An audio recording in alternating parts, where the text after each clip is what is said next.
Hi, I'm Eric here from Stinger with another quick tech tip. Today we're talking about our OPSIS dashcam. If you're experiencing difficulty connecting your smartphone to an OPSIS dashcam for initial setup or live viewing, and you're in a vehicle with wireless Android Auto and CarPlay, this tech tip is for you. The real issue is that your phone is still connected to the vehicle's Android Auto and CarPlay, so the simple solution is to disconnect it.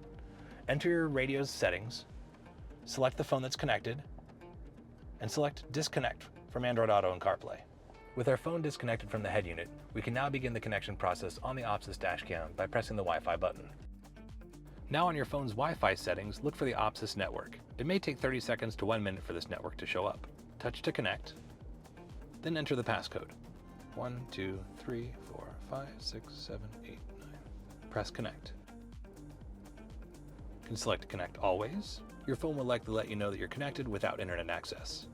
Once you've connected, you can now open the OPSIS app and add our device. Here we can access live view and device settings. Once you've completed the initial setup of your OPSIS dashcam, you can now reconnect your phone to your vehicle's wireless Android Auto and CarPlay for normal use. We hope you found this tech tip useful. Be sure to like the video, subscribe to our channel, and leave us a comment and let us know what tech tip videos you'd like to see.